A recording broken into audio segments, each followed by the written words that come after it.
નમસ્કાર મિત્રો, અમરનાથ યાત્રાની શરૂઆત અમારા ગુરુ શ્રી લખાબા દાદા મહારાજના આશીર્વાદથી કરી રહ્યા છીએ.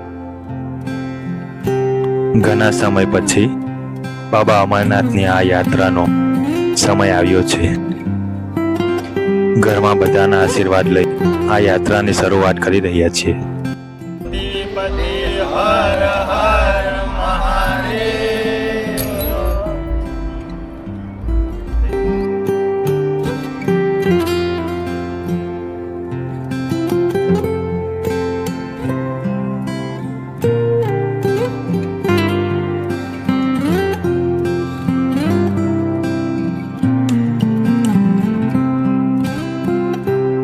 ઘરમાં બધાના ચરણ સ્પર્શ કરી આશીર્વાદ લઈ લીધા, પરંતુ એક વ્યક્તિનો ખાલીપો રહી ગયો. એ છે મારા પપ્પા.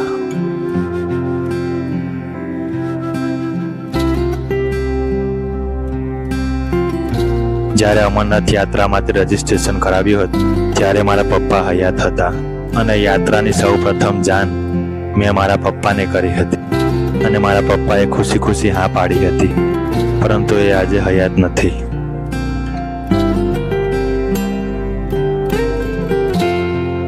એટલે યાત્રા માટે જેટલો આનંદ હોવો જોઈએ એટલો આનંદ મારામાં નથી આજે.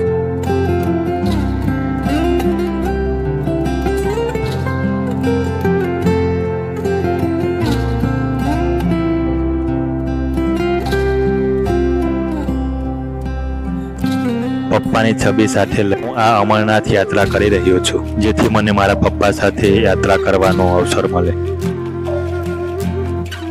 યાત્રા માટે ટ્રેનનું બુકિંગ અમે 2 મહિના પહેલાં કરાવ્યું હતું, પરંતુ અમારું બુકિંગ કન્ફર્મ ન થયું. તેથી યાત્રાના આગલા દિવસે અમારે તત્કાલ બુકિંગ કરાવવું પડ્યું.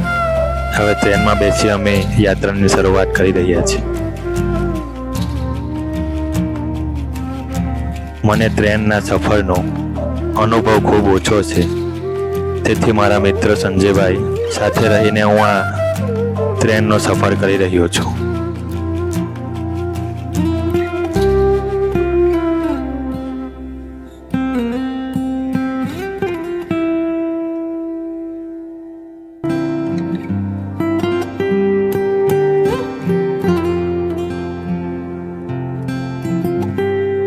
બપોરે 3 વાગ્યાની ટ્રેન હતી, પરંતુ તે 1 કલાક લેટ પડી હતી. આથી અમારી સફર 4 વાગે શરૂ થઈ હતી. ટ્રેનમાં 24 કલાકની આ લાંબી સફર ખૂબ અઘરી લાગી રહી છે.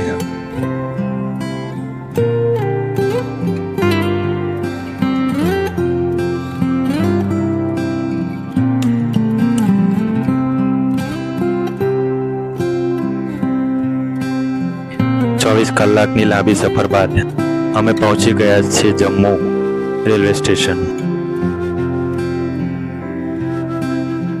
અહીંયાથી અમારે ભગવટી બેઝ કેમ્પમાં જવાનું છે, તેથી ત્યાં જવા માટે અમે સવારી શોધી રહ્યા છીએ અને સવારી મળી પણ ગઈ. એક વ્યક્તિના 20 રૂપિયા ટિકિટ હતી. એસી બસમાં સારી એવી સવારી મળી ગઈ.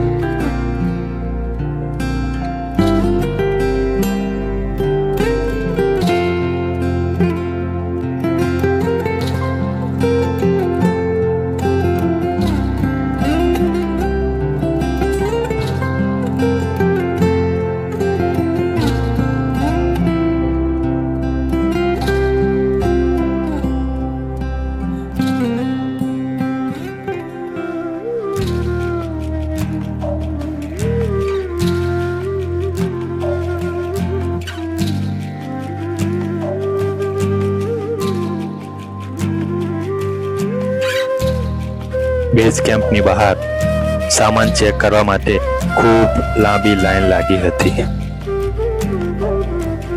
1.5 કલાક પછી આ પ્રક્રિયા પૂર્ણ થઈ હતી.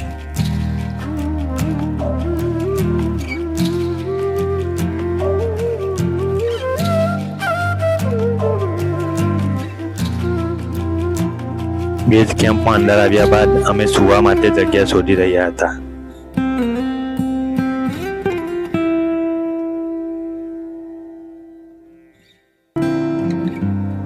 પરંતુ અમને બેઝ કેમ્પમાં જગ્યા ન મળી. તેથી બાજુમાં આવેલ શ્રી આસારામ બાપુના આશ્રમમાં અમે ત્યાં રોકાયા હતા.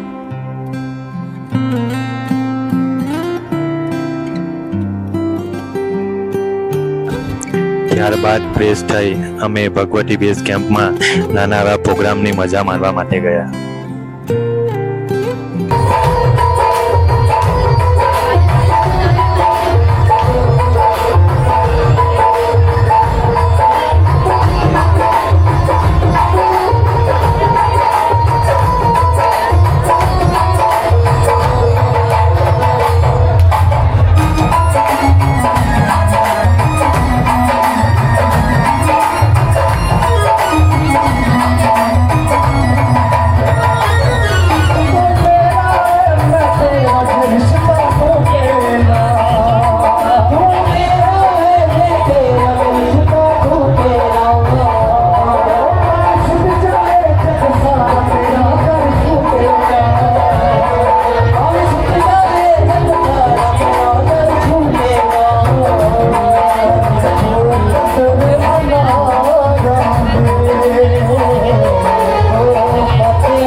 कामना करते हैं कि आपकी सारी मनोकामनाएं, जितनी भी मनोकामना है, जितनी भी दिल में आपकी कामना है, या कभी कभी रोना आता है ना, तो हम अपनों किसी के सामने रो नहीं सकते, क्योंकि रो के कितनी देर कोई हमारी बात सुनेगा.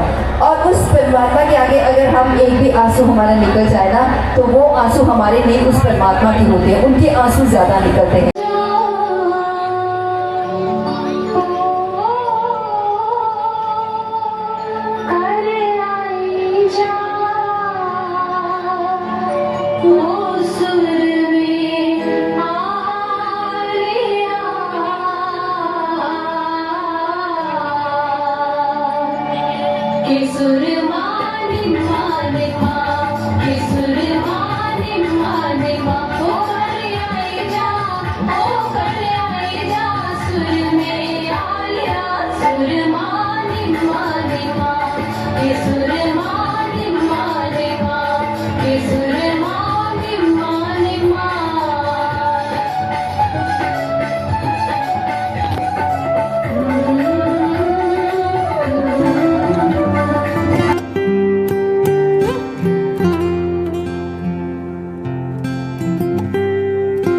અમારો રૂટ બાલટાલથી અમરનાથનો હતો, તેથી બાલટાલ માટેની બસની ટિકિટ અમે લઈ લીધી હતી. સવારે 2 વાગે બસનો ટાઈમ હતો.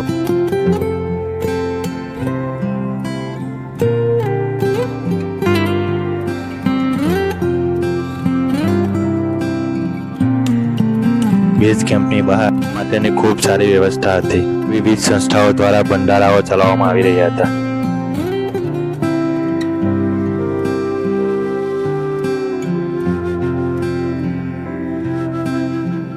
પણ આ ભગવત પ્રસાદનો આનંદ લીધો.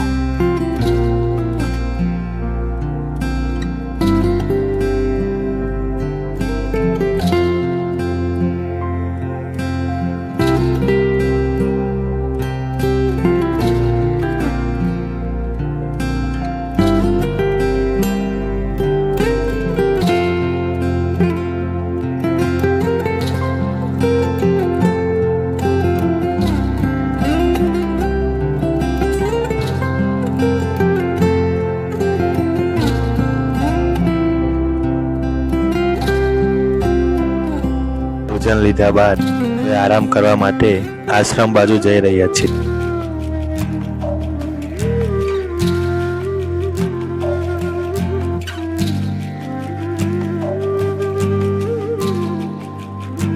આસારામ બાપુના આશ્રમમાં પ્રવચન ચાલી રહ્યું હતું, તેથી ખૂબ મોડા ઊંઘ આવી. સવારે 1 વાગે પણ ઉઠવાનું હતું, માટે અમે આરામ કરી સૂઈ ગયા.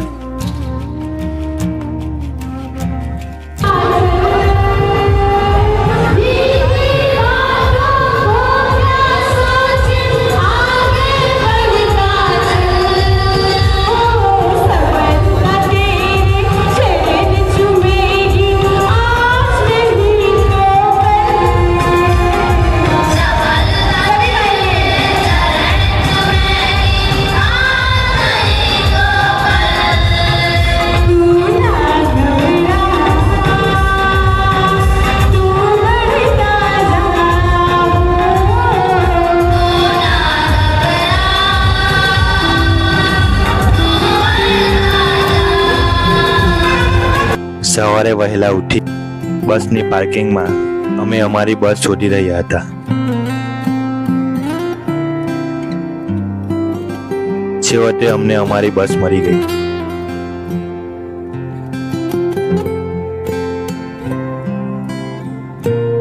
બસમાં સામાન મૂકી અમે અમારી સીટ પર બેસી ગયા.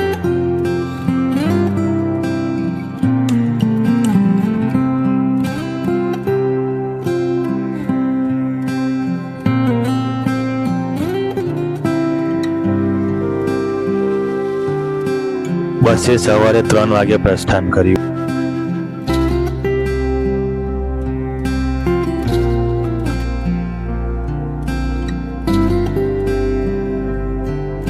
અમરનાથ માટે જતી આ બસોની સુરક્ષાની જવાબદારી ભારતીય આર્મી જવાનોએ લીધી હતી.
જેમ જેમ ઊંચાઈ પર જઈ રહ્યા હતા તેમ તેમ ઠંડીનું પ્રમાણ વધી રહ્યું હતું.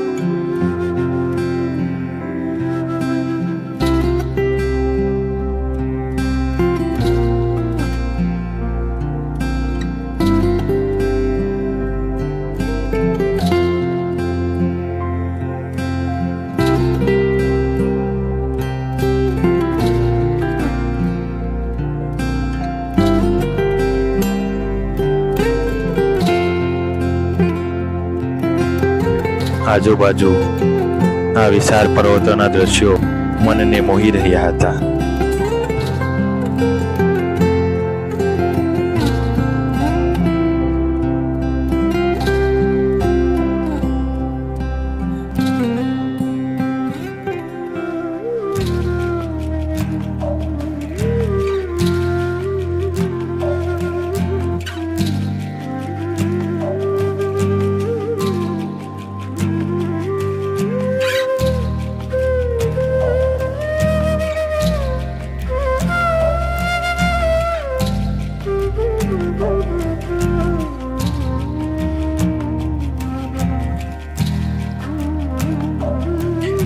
આ યાત્રા દરમિયાન મને મારા પપ્પાના સ્મરણો યાદ આવી રહ્યા હતા. સતત ને સતત હું મારા પપ્પાને જોઈ રહ્યો હતો. હજુ પણ લાગતું નથી કે મારા પપ્પા મારી સાથે નથી.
યાત્રા દરમિયાન 5 મિનિટ બધી બસો ફ્રેશ થવા માટે રોકવામાં આવી હતી.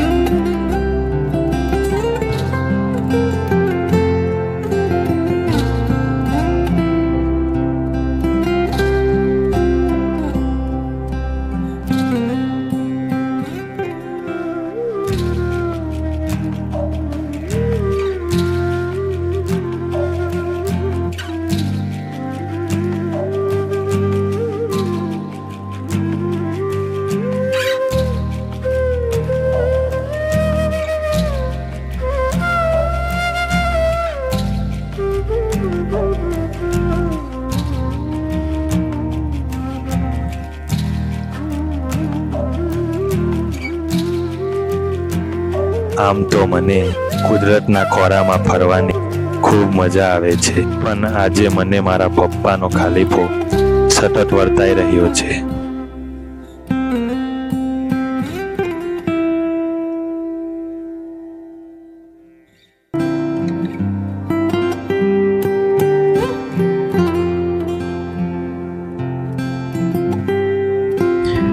થોડા સમય બાદ યાત્રા માટે જતી બધી બસોને કેમ્પમાં જમવા માટે રોકવામાં આવી.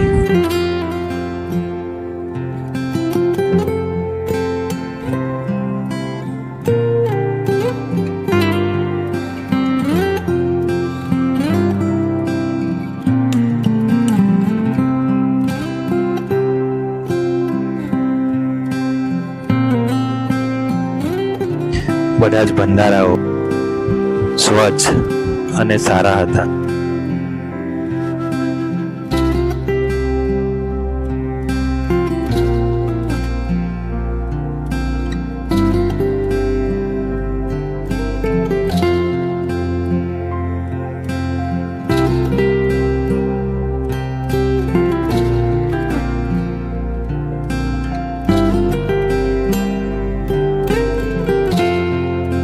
ભારતભરમાંથી આવેલા યાત્રીઓ અહીં મફત ભોજનનો લાભ લઈ રહ્યા છે.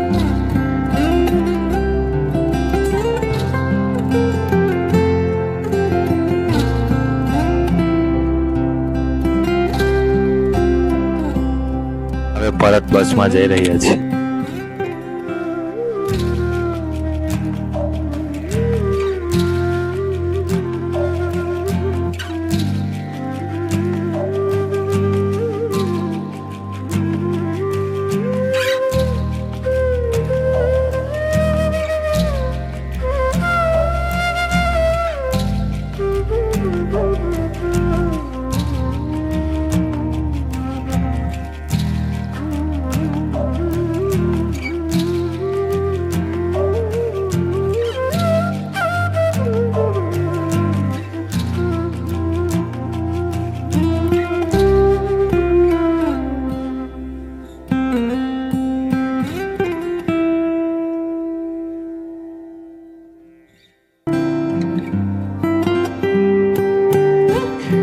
કુદરતે બધી સુંદરતા અહીં જ ઠાલવી દીધી હોય એવું લાગે છે.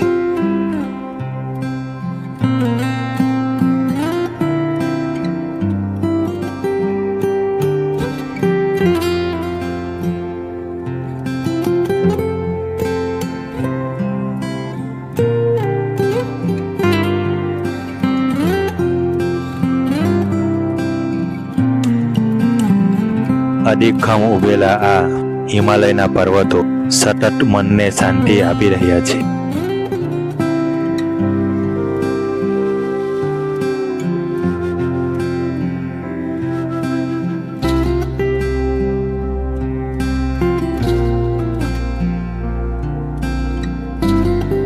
દસ કલાકની લાંબી સફર બાદ અમે અમારા ટેન્ટ સુધી પહોંચી ગયા.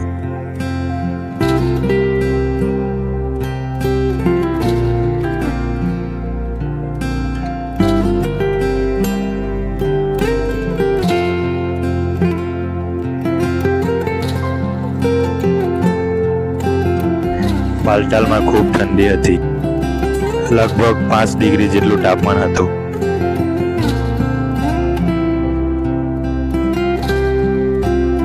આ વિશાળ પર્વતોની વચ્ચે મનને ખૂબ શાંતિ મળી રહી હતી. કુદરતનું અદ્ભુત સ્વરૂપ અમને જોવા મળી રહ્યું હતું.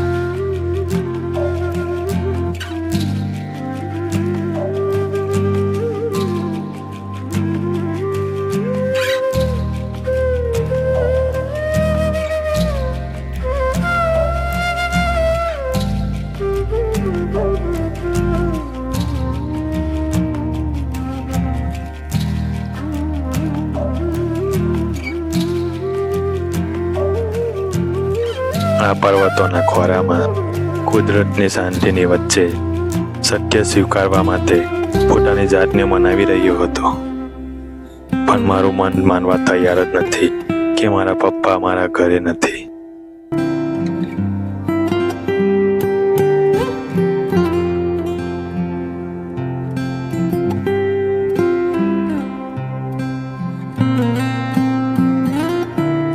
સાંજના 7:45 વાગ્યા હતા, છતાં પણ અહીંયા દિવસ જેવું અજવાળું જોવા મળી રહ્યું હતું.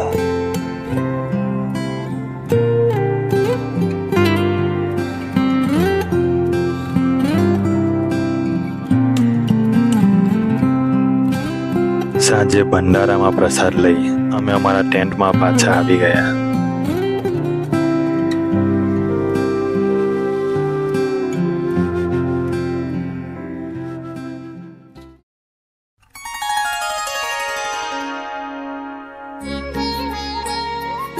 વહેલી સવારે 4 વાગે અમે અમારી પદયાત્રા ચાલુ કરી.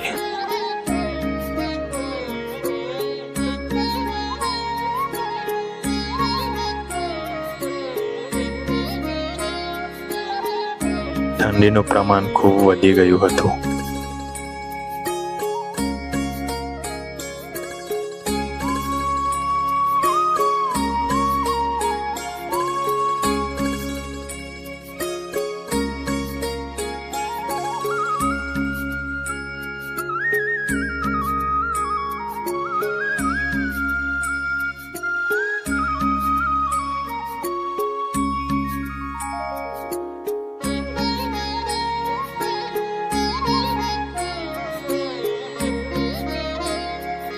ડોમેન ગેટ પાસે અમે અમારું ચેક ઇન કરાવ્યું.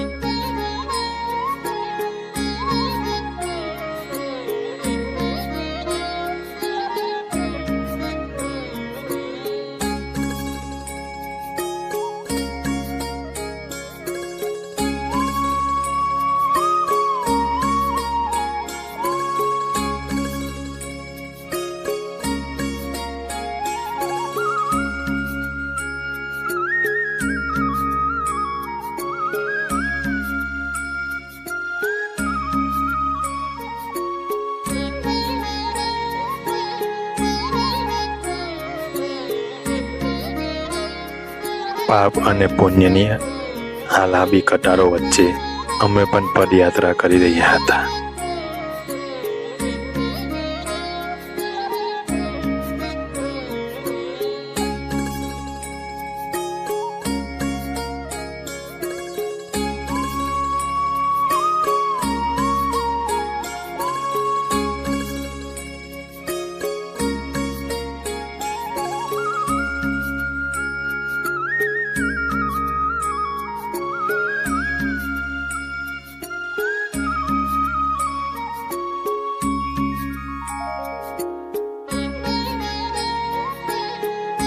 જેમ જેમ ઊંચાઈ વધી રહી હતી તેમ તેમ હિંમત તૂટી રહી હતી.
અડગ અને મજબૂત મનના એવા અમારા સંજયભાઈ મને સતત હિંમત આપી રહ્યા હતા. મારી સાથે ડગલાથી ડગલું મલાવી પદયાત્રા કરાવી રહ્યા હતા.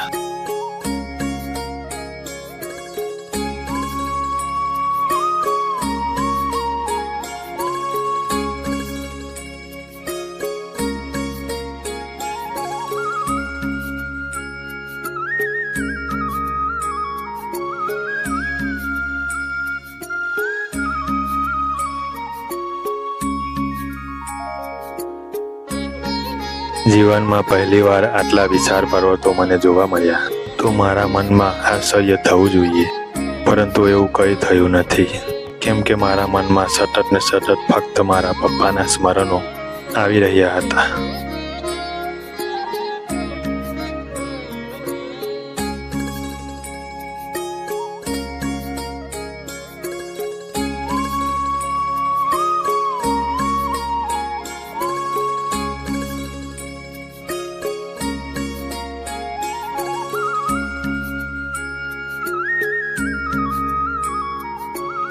પપ્પા સાથે ઘણું બધું ફરવાની મારી ઈચ્છાઓ અધૂરી રહી ગઈ.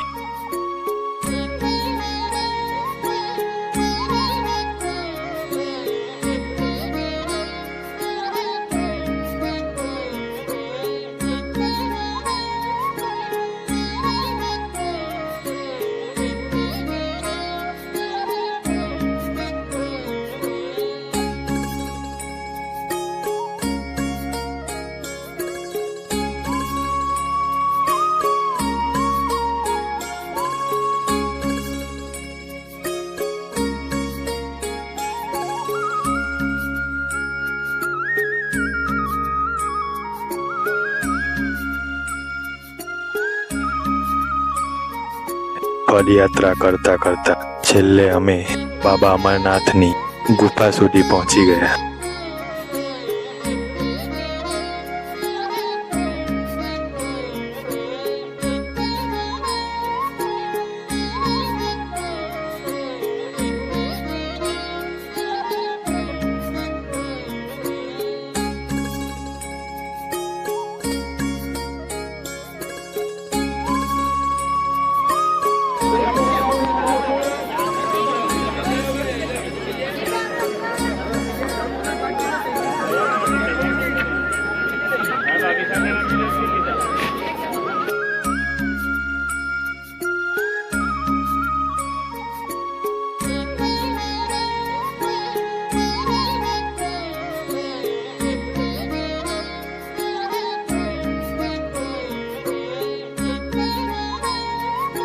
અમરનાથ બાબાના દર્શન શાંતિથી થઈ ગયા અને મારી સાથે મારા પપ્પાએ પણ દર્શન કર્યા. દર્શન કરતા કરતા ભગવાનને હું સતત ફરિયાદ કરી રહ્યો હતો, પણ મને કોઈ જવાબ મળ્યો નહીં. પણ મને મારા પપ્પાની હાજરીનો અદ્ભુત અનુભવ થયો. ભીની આંખ સાથે ગુફામાંથી બહાર આવી મારા પપ્પા સાથે સંવાદ કરી રહ્યો હતો.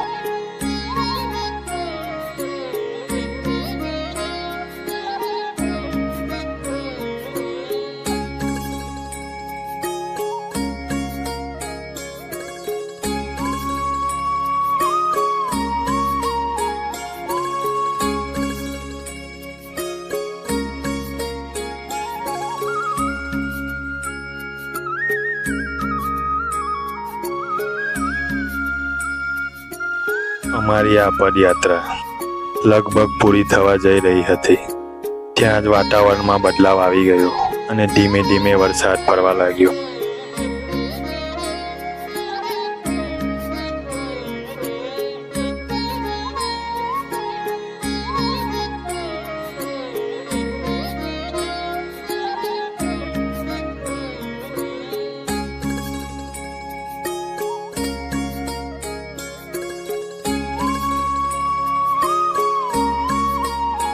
બાબા અમરનાથની કૃપાથી અમે સારી રીતે સહી સલામત અમારા મુકામ સુધી પહોંચી ગયા.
અંતે એટલું કહેવા માંગુ છું, જે અમે જોયું છે, જે અમે સાંભળ્યું છે અને જેનો અનુભવ અમને થયો છે તે એટલે ભૂખે કો અન્ન, પ્યાસે કો પાણી, જય જય બાબા બર્ફાની.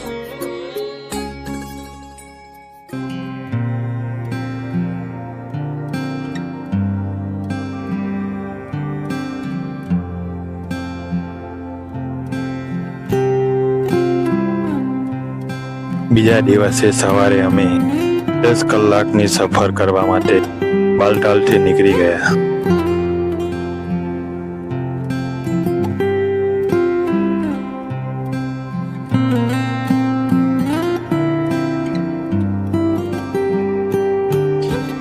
બાબા અમરનાથના આમંત્રણ બાદ બીજી એક ઈશ્વરીય શક્તિનું અમને આમંત્રણ હતું, તે એટલે માતા વૈષ્ણો દેવી.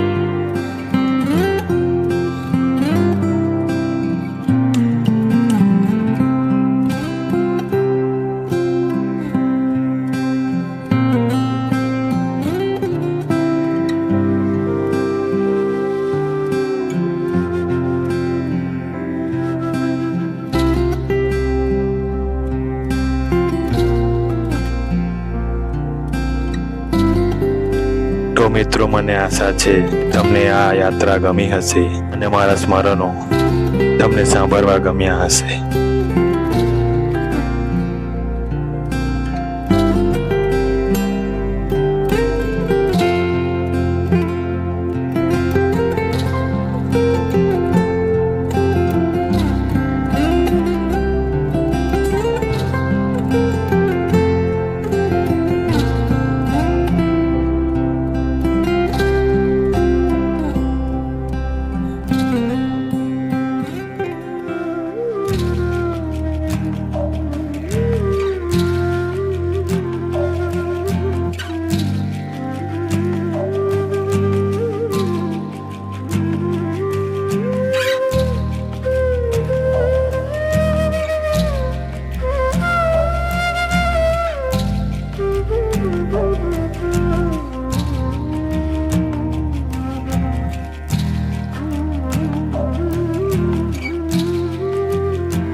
जागो रे देखो रे दुनिया ए देखो रे ना ना ना ना ना ना ना ना ना ना ना ना